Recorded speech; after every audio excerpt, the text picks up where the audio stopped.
Assalamualaikum warahmatullahi wabarakatuh. Kami dari kelompok 6 ingin mempresentasikan tentang prinsip dan kode etik dalam bisnis. Yang berotakan saya sendiri, Venta Kurnia Herawati NPM 108, kemudian ada Raffi Astrian Yudhistira NPM 109, dan Riwang Arum Sasi NPM 110. Kemudian yang selanjutnya saya Venta Kurnia Herawati NPM 108 ingin menjelaskan tentang pengertian profesi. Pengertian profesi mengacu pada pengertian awal yang terbatas seperti yang dinyatakan oleh Wijojo Nisisastro, Sonny Keraf, dan Brooks. Secara lebih rinci, pengertian profesi dalam konteks ini ditandai dengan adanya ciri-ciri sebagai berikut. Yang pertama adalah profesi adalah suatu pekerjaan yang mulia. Yang kedua adalah untuk menekuni profesi ini diperlukan pengetahuan, keahlian, dan keterampilan tinggi. Yang ketiga yaitu pengetahuan, keahlian, dan keterampilan diperoleh melalui pendidikan formal, pelatihan, dan praktik atau pengalaman langsung. Serta yang keempat yaitu memerlukan komitmen moral atau kode etik yang ketat. Yang kelima, profesi ini berdampak luas bagi kepentingan masyarakat, sedangkan yang keenam, profesi ini mampu memberikan penghasilan atau nafkah bagi penyandang profesi untuk hidup lebih layak. Serta yang ketujuh yaitu ada organisasi profesi sebagai wadah untuk bertukar pikiran, mengembangkan program pelatihan dan pendidikan berkelanjutan, serta menyempurnakan, menegakkan, dan mengawasi pelaksanaan kode etik di antara anggota profesi tersebut. Setelah yang terakhir yaitu ada izin dari pemerintah untuk menekuni profesi ini. Kemudian saya akan menjelaskan tentang bisnis sebagai profesi. Yang pertama adalah profesi adalah pekerjaan dan di dalam bisnis terdapat banyak jenis pekerjaan. Yang kedua, sebagian jenis pekerjaan menuntut pengetahuan dan keterampilan yang tinggi. Yang ketiga yaitu profesi menuntut penerapan kaidah moral atau etika yang sangat ketat. Serta yang terakhir yang keempat yaitu tuntutan kaidah moral yang tinggi menjadi keharusan dalam bisnis karena pengalamannya. Kemudian slide selanjutnya yaitu mengenai prinsip-prinsip etika bisnis. Yang pertama ada prinsip etika menurut Cochran Table. Dia menafsirkan yaitu yang pertama ada tanggung jawab bisnis dari shareholder menjadi stakeholder. Yang kedua dampak ekonomi dan sosial dari bisnis yaitu menuju inovasi, keadilan, dan komunitas dunia. Yang ketiga perilaku bisnis yaitu dari hukum yang tersurat ke semangat saling percaya. Yang keempat sikap menghormati aturan. Yang kelima didukung bagi perdagangan multilateral. Yang keenam sikap hormat bagi lingkungan alam. Setelah yang terakhir yang ketujuh menghindari operasi yang tidak etis. Yang selanjutnya yaitu ada prinsip etika menurut Sonny Keraf pada tahun 1998 dibagi menjadi 5, yaitu yang pertama prinsip otonomi, yang kedua prinsip kejujuran, yang ketiga prinsip keadilan, yang keempat prinsip saling menguntungkan, serta yang kelima yaitu prinsip integritas moral.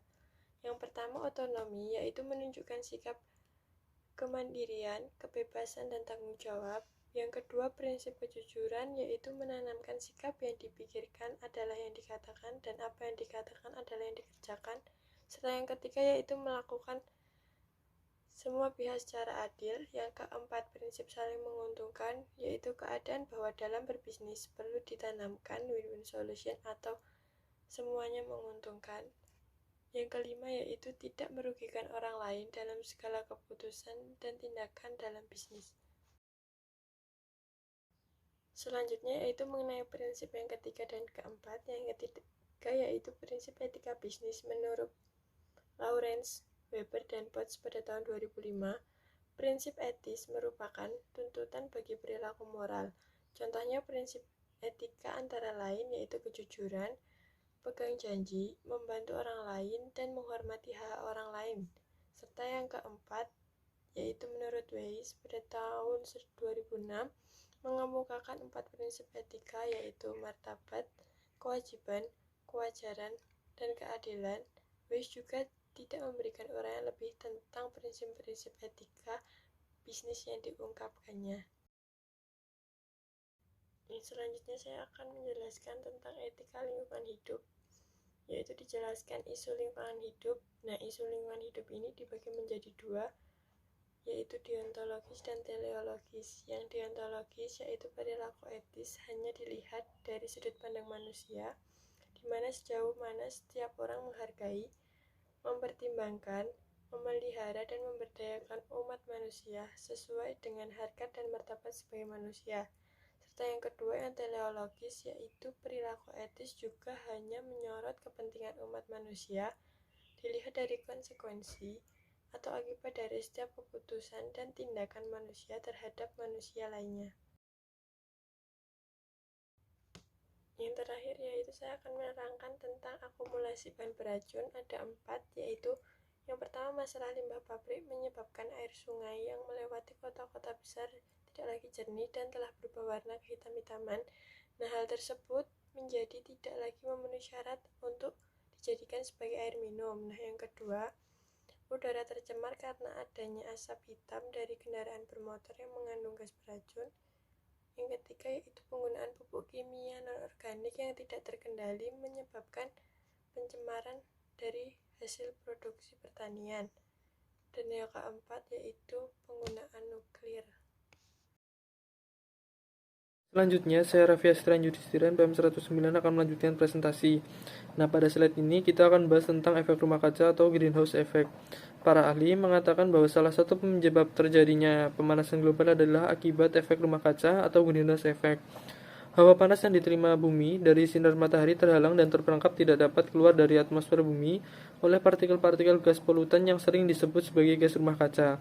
Nah, gas-gas yang memenuhi atmosfer bumi tersebut diantaranya adalah ada karbon dioksida, metana, ozon, nitrogen oksida, dan klorofluorokarbon atau CFC.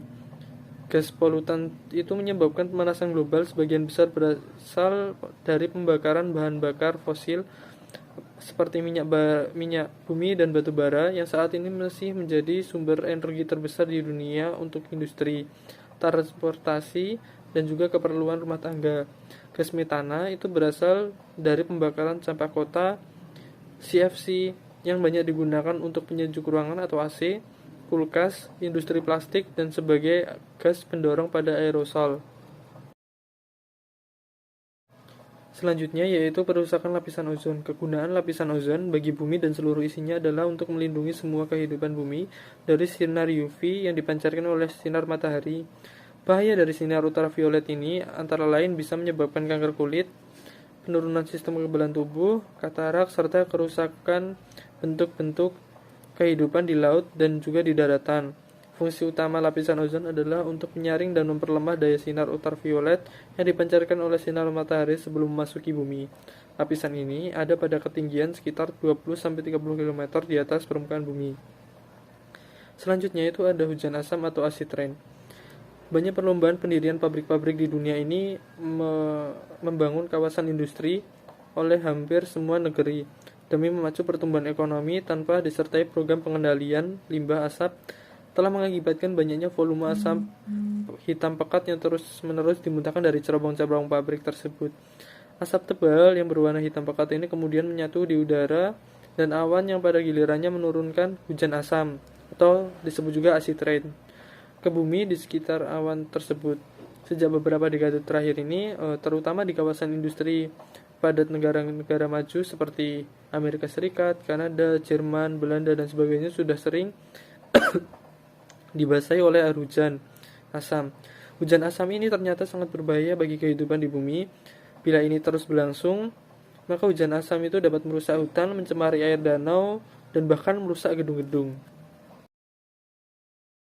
Selanjutnya itu ada deforestasi dan juga penggurunan. Hutan sebenarnya mempunyai fungsi dan kegunaan yang sangat besar untuk kepentingan lingkungan hidup dan juga untuk menjamin kelangsungan dan kelestarian bumi serta seluruh isinya. Fungsi dari kegunaan hutan antara lain yaitu menjadi unsur penting dalam mata rantai proses transformasi awan menjadi hujan, menjaga konservasi air tanah, mencegah erosi, menyerap gas karbon dioksida, sehingga mengurangi bahan polutan yang mencemari udara dan atmosfer bumi. Konservasi beragam jenis flora dan fauna sebagai sumber bahan makanan, minuman, obat-obatan, dan kebutuhan hidup lainnya, baik yang sudah diketahui manfaatnya maupun yang belum diketahui manfaatnya. Tapi ada konsekuensi logis dari eksploitasi hutan yang tidak terkendali ini adalah timbulnya penyempitan area hutan secara perusakan. hutan yang masih tersisa. Pengalihan lahan hutan untuk dijadikan area perkebunan secara besar-besaran oleh pemodal besar, apalagi pengalihan lahan dilakukan dengan cara membakar hutan demi alasan penghematan biaya, makin mempersempit area hutan dan juga makin memperparah kondisi kerusakan hutan yang ada. Akibat negatif dari penyempitan hutan dan juga perusakan hutan ini antara lain adanya terjadi erosi, banjir meluas, berkurangnya fungsi hutan untuk menyerap gas polutan musnah, atau berkurangnya spesies flora dan fauna tertentu. Sedangkan meluasnya penggunaan hutan itu berakibat negatif, yaitu menurunnya kualitas kesuburan tanah, berkurangnya cadangan air tanah, serta terjadinya perubahan pola cuaca. Misalnya saja musim kering yang panjang namun musim hujannya pendek, hujan badai dan juga petir. Yang selanjutnya ada keanekaragaman hayati. Keanekaragaman hayati atau biodiversity adalah keragaman berbagai bentuk dan juga jenis kehidupan di bumi ini. Keanekaragaman hayati di samping mencerminkan keindahan dan juga menunjukkan kekayaan alam, juga berfungsi sebagai unsur-unsur dalam mata rantai kehidupan yang membentuk satu kesatuan sistem kehidupan yang utuh, sekaligus menjaga keseimbangan alam sebagai suatu sistem. Namun, terjadinya pencemaran lingkungan, perusakan hutan, dan juga pemanasan global secara pasti telah menyebabkan berkurangnya populasi jenis-jenis kehidupan tertentu, bahkan tidak mustahil jenis-jenis kehidupan tertentu akan punah dari muka bumi ini. Paradigma etika lingkungan. Persoalan etika selama ini hanya dibahas sebatas hubungan dan juga pengaruh suatu keputusan dan tindakan seorang terhadap seseorang. Dalam bahasa kebudayaan, paradigma atau pola pikir etika hanya berpusat pada manusia disebut antroposentrisme. Aulis Anugroho 2001 mengatakan bahwa antroposentrisme merupakan suatu paradigma di mana kepekaan dan juga kepedulian yang pada dasarnya beranggapan bahwa hanya manusia dari semua generasi, termasuk generasi-generasi yang belum lahir, yang dapat dianggap sebagai moral patience.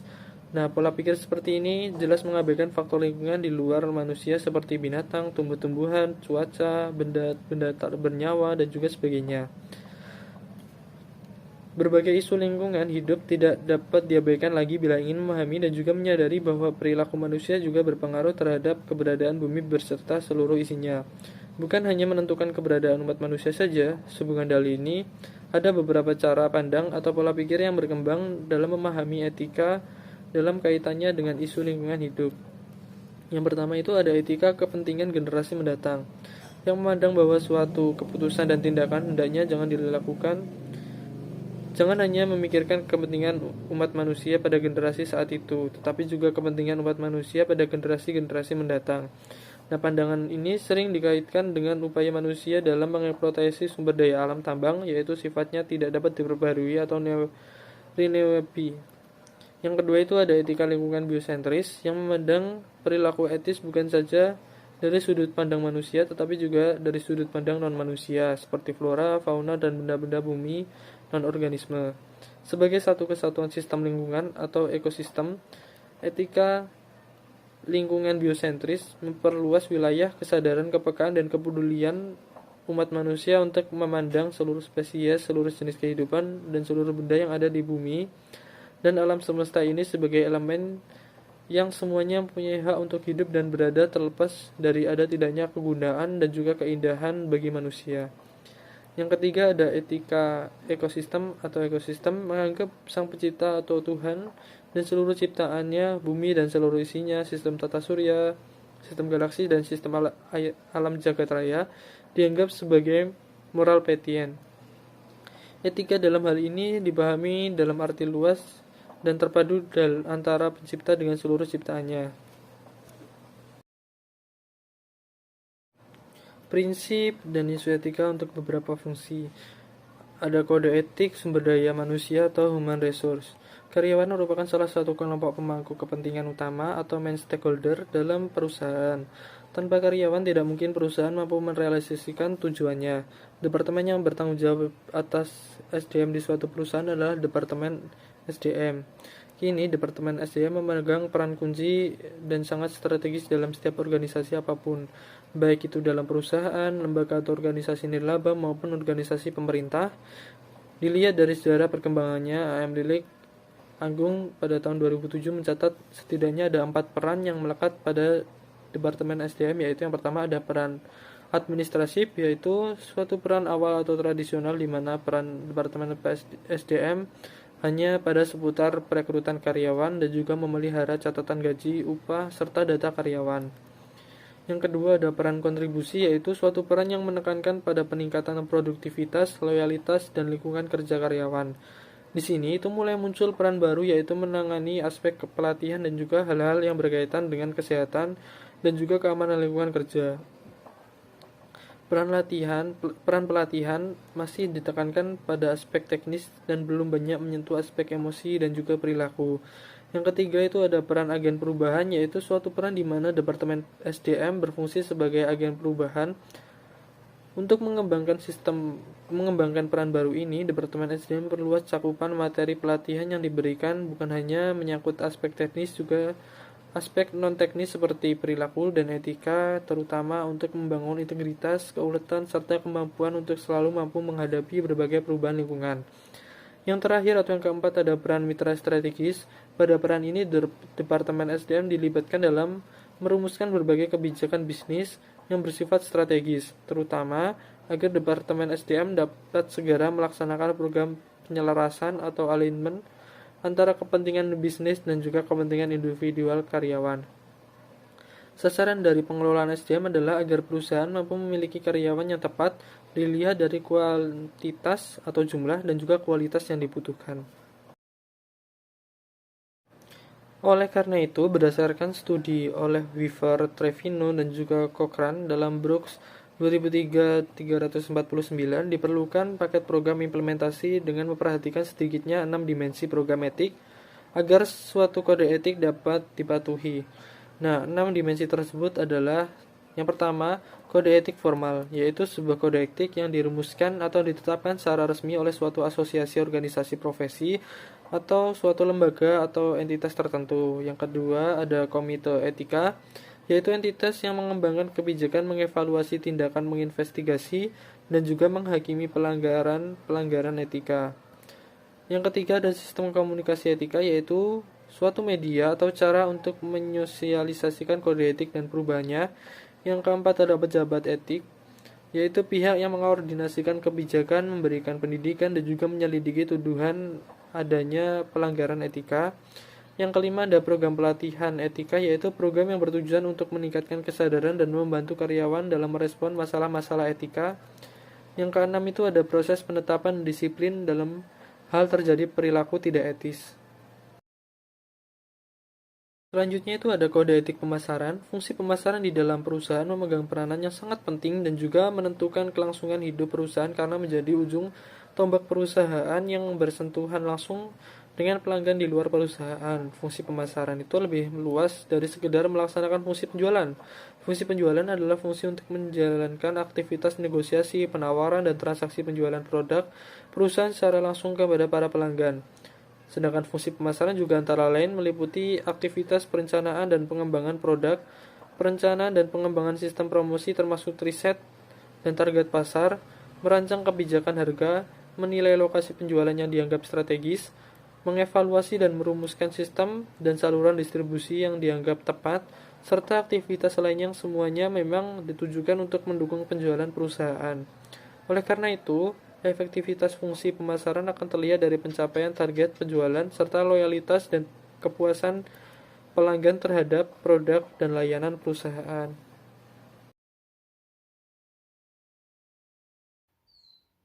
Saya, Rima Arumsasi, NPM 110, akan melanjutkan presentasi.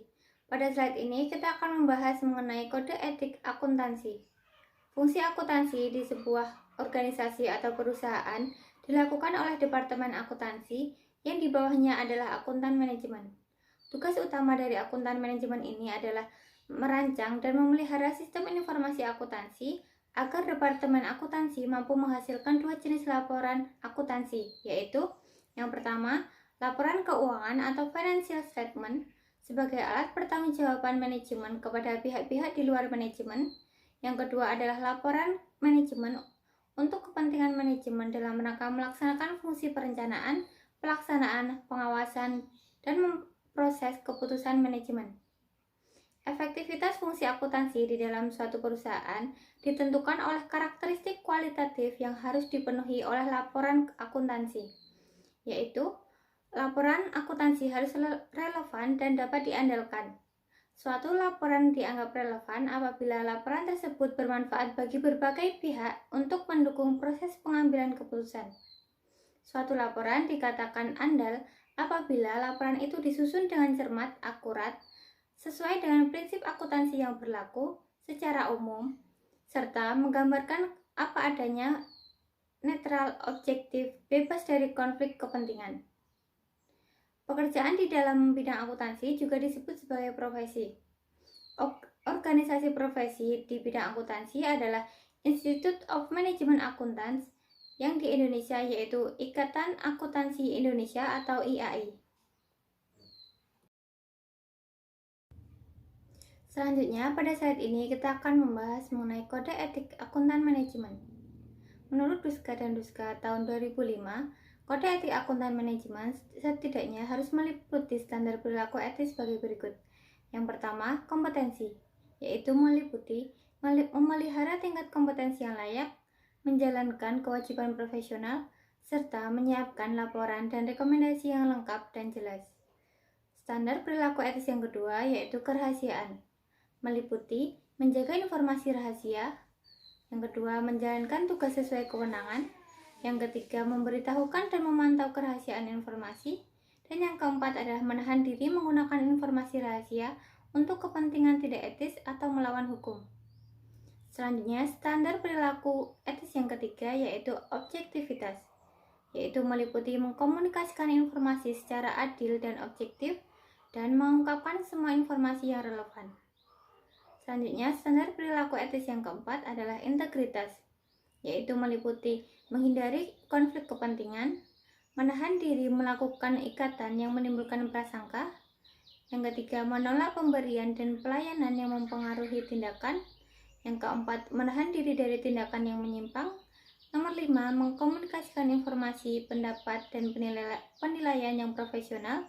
Dan yang terakhir, menahan diri dari ikatan yang mendiskreditkan profesi. Selanjutnya, standar perilaku etis yang kelima yaitu resolusi atas konflik etnis.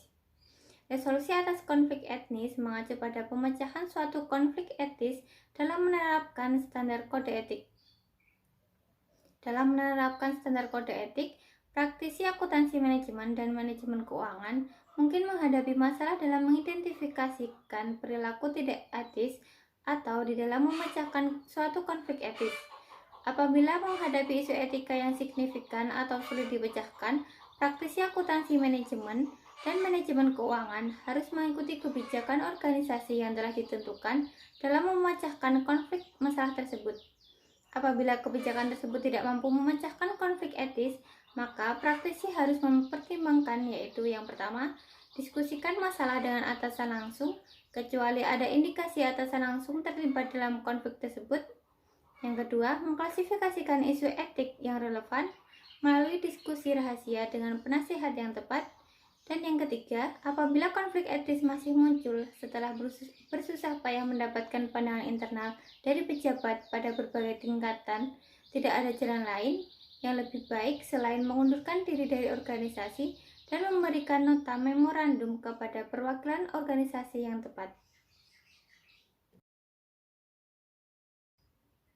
Selanjutnya, pada slide ini kita akan membahas mengenai kode etik keuangan. Fungsi keuangan adalah mengelola arus kas, baik kas masuk maupun kas keluar, termasuk juga menetapkan struktur permodalan dan mencari sumber-sumber dana jenis pembiayaan, baik untuk membiayai kegiatan operasional maupun untuk rencana investasi. Pengelolaan tersebut banyak memanfaatkan laporan keuangan yang dibuat oleh fungsi akuntansi. Kemudian untuk kode etik keuangan yaitu meliputi kompetensi, yang kedua integritas, yang ketiga martabat atau dignity, yang keempat kerahasiaan, yang kelima objektivitas, yang keenam independensi atau mandiri, yang keenam adalah kehati-hatian, dan yang terakhir adalah larangan menggunakan informasi non-publik. Pekerjaan di dalam bidang keuangan juga termasuk profesi. Organisasi profesi di bidang keuangan ini adalah Association for Investment Management and Research atau AIMR. Selanjutnya, pada slide ini kita akan membahas mengenai kode etik teknologi informasi. Kemajuan teknologi perangkat keras seperti komputer juga diikuti oleh perkembangan perangkat lunak atau software, khususnya pada berbagai perangkat lunak aplikasi yang digunakan pada hampir seluruh fungsi bisnis seperti akuntansi, keuangan, produksi, perpajakan, kepegawaian, pemasaran, dan sebagainya. Kode etik dalam organisasi profesi di bidang teknologi informasi ini meliputi keharusan umum untuk anggota, mencakup kontribusi bagi masyarakat dan kesejahteraan umat manusia, menghindari merugikan orang lain, bertindak jujur dan dapat dipercaya, adil dan tidak melakukan diskriminasi, menghormati hak kekayaan termasuk hak cipta dan hak paten, menghormati privasi orang lain, dan menghargai kerahasiaan. Pekerjaan di dalam bidang teknologi informasi ini juga termasuk profesi. Organisasi profesi di bidang teknologi informasi yaitu Association for Computing Machinery atau ACM. Selanjutnya, pada slide ini membahas mengenai kode etik fungsi lainnya. Setiap elemen di dalam perusahaan akan berinteraksi satu sama lainnya yang akan mempengaruhi perusahaan secara keseluruhan, sekecil apapun perannya yang dimainkan oleh setiap elemen tersebut. Misalnya, pada bagian produksi tidak berhubungan langsung dengan pelanggan, namun kualitas produksi yang dihasilkan sangat menentukan kinerja fungsi pemasaran. Semua karyawan pada semua fungsi di suatu perusahaan harus selalu bersikap profesional, yaitu menguasai bidang ilmu dan keterampilan teknis pada bidangnya, serta harus mempunyai sikap dan perilaku etis. Ketaatan dalam mematuhi kode etik yang telah ditetapkan oleh perusahaan akan menentukan kualitas SDM atau sumber daya di dalam perusahaan tersebut. Selanjutnya, pada slide ini akan membahas mengenai perbandingan kode etik. Pada tabel di atas ditunjukkan perbandingan topik-topik yang dimasukkan ke dalam kode etik profesi. Untuk kolom yang pertama yaitu American Marketing Association atau AMA, yaitu pada fungsi pemasaran. Untuk kode etiknya yaitu tanggung jawab, kejujuran dan kewajaran, hak dan kewajiban, serta hubungan organisasi. Untuk kolom yang kedua yaitu Institute of Management Accountants, yaitu pada fungsi akuntansi, meliputi kompetensi, integritas, kerahasiaan, objektivitas, serta resolusi atas konflik etis.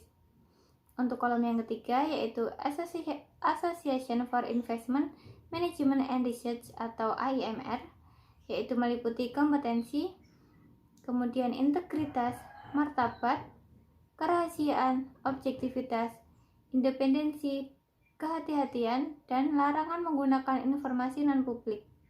Untuk kolom yang keempat yaitu Association for Computing Machine atau ACM, yaitu meliputi tanggung jawab dan komitmen. Yang kedua, jujur dan dapat dipercaya. Yang ketiga yaitu kerahasiaan dan menghormati hak kekayaan intelektual. Yang keempat adalah adil dan tidak diskriminatif, serta menghormati privasi orang lain. Jika memperhatikan topik-topik tersebut, masing-masing contoh kode etik terlihat bahwa ada banyak konsep atau istilah yang sifatnya tumpang tindih dan belum menggunakan istilah yang baku. Namun, oleh karena itu, sulit untuk memperoleh pemahaman yang jernih atas berbagai konsep tersebut. Sehubungan dengan perbandingan kode etik pada slide sebelumnya, pada slide ini kita akan membahas mengenai konsep yang biasanya muncul pada pedoman kode etik suatu profesi. Yang pertama yaitu integritas. Integritas menurut Cloud yaitu yang pertama utuh dan tidak terbagi. Artinya, kesatuan dan keseimbangan antara pengetahuan, keterampilan, dan perilaku etis. Utuh juga berarti keseimbangan kecerdasan fisik, kecerdasan intelektual, kecerdasan emosional, serta kesadaran spiritual. Yang kedua yaitu menyatu. Artinya, seorang profesional harus secara serius dan purna waktu dalam menekuni profesinya. Yang ketiga yaitu kokoh dan konsisten. Menyiratkan pribadi yang berprinsip, percaya diri, tidak mudah goyah, dan tidak mudah terpengaruh orang lain. Selanjutnya yang kedua yaitu whistleblowing. Menurut Sonny Keraf tahun 1998, whistleblowing adalah tindakan yang dilakukan oleh seorang atau beberapa orang karyawan untuk membocorkan kecurangan, entah yang dilakukan oleh perusahaan atau atasannya kepada pihak lain. Whistleblowing ada dua, yaitu internal dan eksternal. Apabila laporan ditujukan kepada orang lain atau pejabat di dalam perusahaan, maka tindakan tersebut disebut sebagai internal whistleblowing. Namun apabila tindakan pembocoran dilakukan kepada masyarakat atau orang luar perusahaan, maka tindakan tersebut disebut sebagai external whistleblowing. Selanjutnya yaitu kompetensi. Kompetensi ini mencakup penguasaan ilmu pengetahuan dan keterampilan yang mencukupi serta mempunyai sikap dan perilaku yang sesuai untuk melaksanakan pekerjaan dan profesinya. Dan yang terakhir yaitu objektivitas dan independensi, yaitu segala sesuatu diungkapkan apa adanya, tidak menyembunyikan sesuatu, jujur dan wajar. Independensi mencerminkan sikap tidak memihak serta tidak di bawah pengaruh atau tekanan pihak tertentu dalam mengambil keputusan dan tindakan. Istilah independensi dikelompokkan menjadi dua golongan, yaitu independent in fact dan independent in appearance. Independent in fact artinya secara mental yang bersangkutan bersifat independen, dan independent in appearance artinya menurut pandangan orang lain, terutama dilihat dari sudut pandang hubungan secara fisik yang bersangkutan diragukan independensinya, walaupun secara mental yang bersangkutan tetap bersifat independen. Contohnya, seorang auditor memeriksa laporan keuangan suatu perusahaan di mana yang menjabat sebagai manajer akuntansi di perusahaan tersebut adalah adik kandungnya.